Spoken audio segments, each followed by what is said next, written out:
So hey everyone, I thought I'd do this review on my phone since I'm still having difficulties getting the camera working properly and ironing out all the glitches and bugs and issues that I'm having with it, so I'll get there eventually. In the meantime, I wanted to get this review up.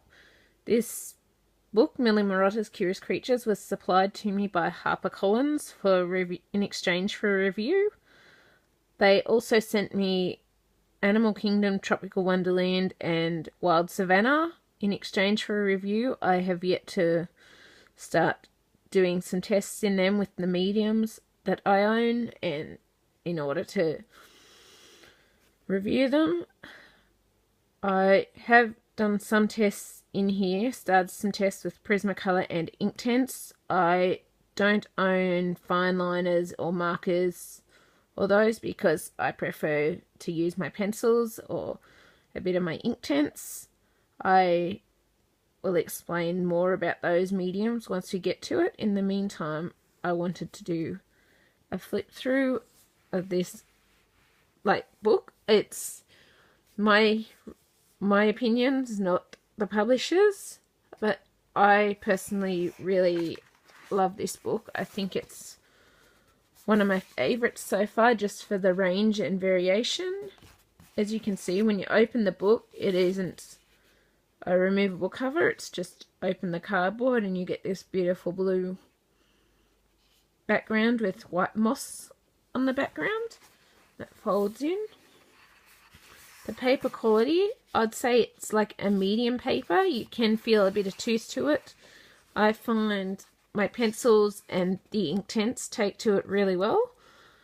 I'll explain more about some issues I had with the Inktense when I get to it. But yeah, in the meantime, I'll do a bit of a flip through. And yeah, it's a really nice paper for pencils. It's also published, as you can tell, by Batsford. And here in Australia, it's released through Harper Collins. So we have an introduction here from Millie. She's sort of giving you a bit of explanation about her previous books, how she chose the creatures, how she found it hard to narrow things down, and how the drawings begin as realistic drawings, but then she adds the little details into them to make them her own. And I really love how there's so many details in these images. It really makes them unique and different, and I just enjoy having all those details in there because, well, I guess me personally, I enjoy a lot of little details in my colouring books, and I tend to buy colouring books with a lot of details in them. But yeah, she also has a list in the back of the book explaining all of these creatures and their names, so you can easily go to Google and find them if you want to do them in their realistic colours rather than your own colours. But yes, I'll keep going here. I'll just show you a few of the images and I'll explain more once we get to the images I have started working on with tests. I love these narwhals. They're gorgeous. But she also, as you can tell here, she does one with more details, one with less details. So if you like larger spaces to colour, you're able to do these with larger spaces, or you can add your own details into one of the images and make it more your own and more unique. And you also have an image here that you can then colour that has all the details as well.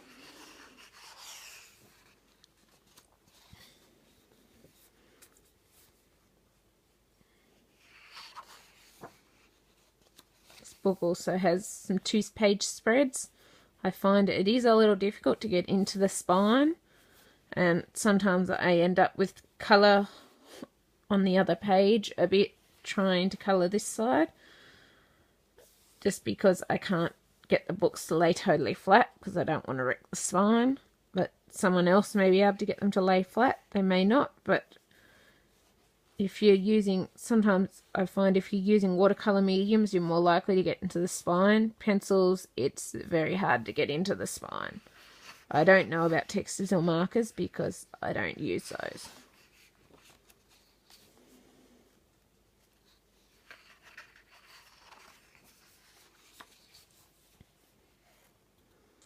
I love how she's got a mix of ocean and land creatures and plants and corals and air creatures and that in this book. It's unique and interesting, and I really, really enjoy it. It's probably my favourite out of all four of her books so far.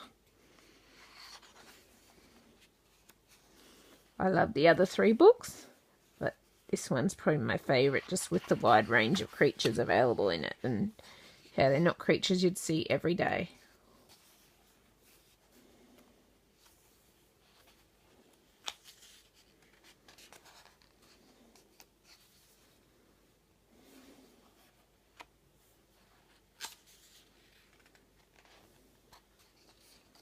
I love these giant squid. They're awesome. I can't wait to colour them.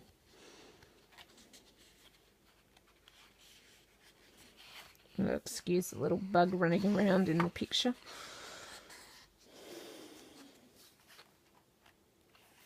As you can tell, there's a mix of single page and double page images. There's another one with more details on one, the other has less details, so you can either use it like that or add your own details.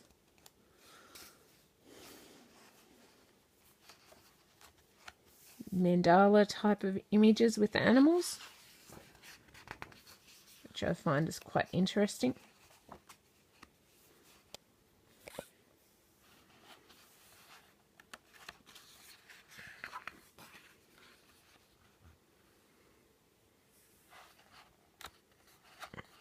You could also add in your own backgrounds into these images if you wanted to. Each person's their own, but I could see these having an interesting ocean background in one, and maybe just a black background you could have just to bring the creature out of the image. There's also these double page spreads which have a lot of details with the plants and animals, which I find really interesting. I like these sorts of detailed double pages. Another mandala type, you could do 4 different colours for each of the creatures, or you could do them all the same colours, or you could do two the same, the other two the same.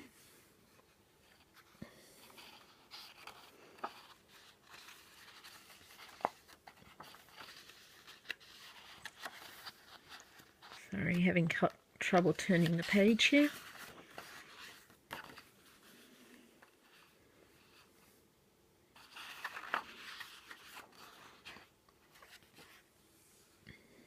This is one I've started working on with Prismacolors. I find they go down really well on this paper. They blend really well together on this paper. I think the paper is sort of a creamy white texture, but not properly cream. It's more white than cream. So it really allows the colours to come out accurate. Lighting sometimes changes the colour of the image slightly when you're doing it. As you can tell with this image, I wanted to do 2 different coloured seahorses. So I started one with more sort of the orangey browns and one with the pink. I just like going unique and different colours matched together. What I'm thinking about for this one is adding in a few more bubbles and sort of doing like a ripple ocean background, so you can like see the water currents flowing around the seahorses. So maybe the seahorses are swimming around and keeping the loose seaweed in between, so you can add the ocean current in there. That's at least what I'm considering. I just find the paper works really well for the Prismacolor pencils. I do have polychromos, but I haven't started a test in those, and I only have 14 of the pencils, so I might test them out in one of the other books when I do the review.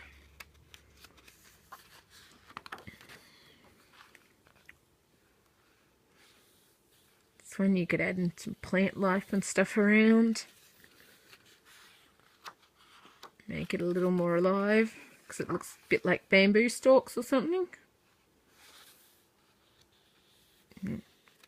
Love how they all kind of vary in detail and what's going on in them.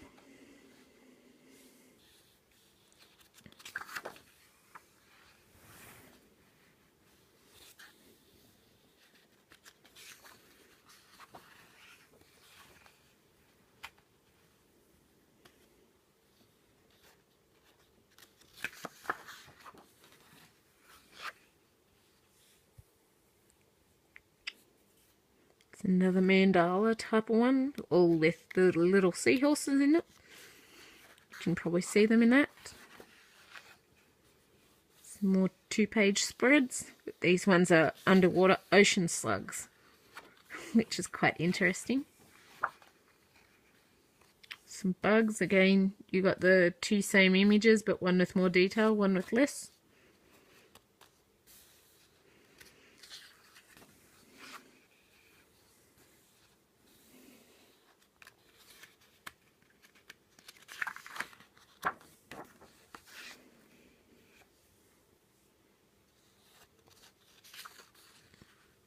I like how you do have room for backgrounds in some of the images if you want them.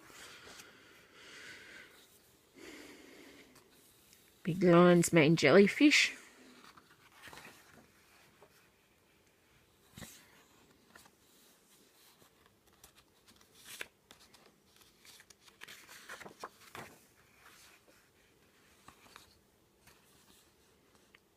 More mandala type ones. These ones with bugs.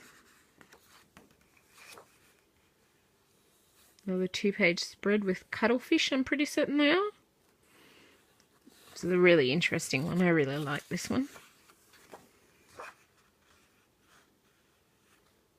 Caterpillars or grubs.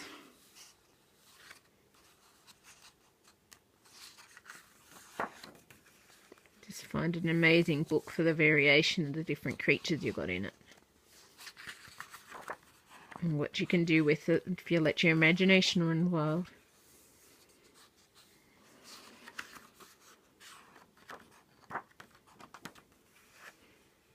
And here we have, this is what I've started with the Inktense. As you can see here, I actually didn't want all the details. I wanted to do it more realistic. So because I'm doing the Inktense, I've started drawing over the body details with pencils. And I plan on doing that on here. And because of the Inktense, it sort of covers over the underneath details. One thing I have found with Inktense, it does go on well, but you do have to be careful. If you put too much water, it will bleed through. That's why, as you can see, I started this one on the back Create Your Own Curious Creatures here page. It does leave some ripples in the page, as you can tell there, just due to the fact that you are putting water on the paper, so it does buckle slightly. I haven't found it buckling too bad, so it doesn't really worry me.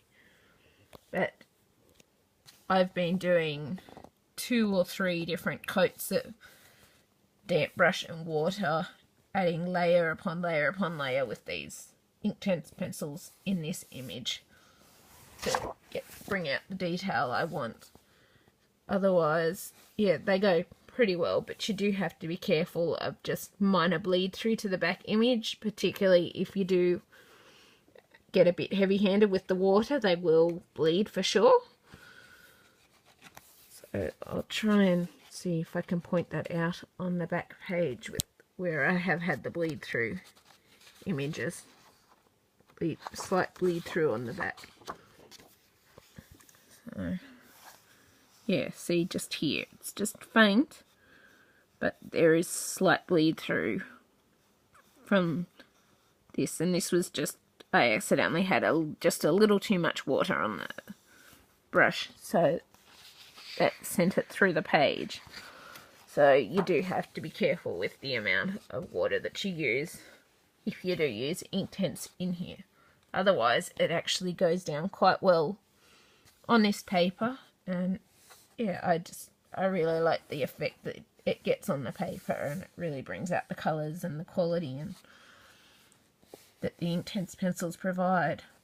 I do tend to colour first and then put the water layer over the top and then add more colour again, because Inktense dries permanent once it's on there. But yeah, otherwise it comes out really well. I don't know if I mentioned, when you're using the image, I'd recommend using the pencils on the image, or even textures or markers. Put a piece of paper between, because I've found the ink does tend to rub off on the back image if you use it too much. So if you colour too much, well, not colour too much, but it rubs off when you colour on it, and it doesn't rub off easily because, well, it's ink, so a regular rubber doesn't get it off, and too much rubbing does affect the paper quality and what you can do with that. So I find better to just slip a piece of paper in between and shift that depending on the area you're working on, so you're not getting the ink transference from different images onto other images. Yeah. Now, as you can see, we just have a couple of draw your own images page, or you could use these for testers to test your markers or pencils, or even Inktense, just to see how light-handed you need to be or how heavy-handed. This is your list of the creatures that she's put in the book. So you can go onto Google or whatever and look up the actual colours, and if you want to do them realistic rather than your own colours. And we just have at the back again, we have this flip out page, and yeah, it's quite a good quality book. And here's the back cover. It's got an explanation as well as a similar image to the front, and yeah, overall I highly recommend this book. It's an amazing book that I'm really enjoying colouring in. Hope this helps, and I'll talk to you next time. Bye.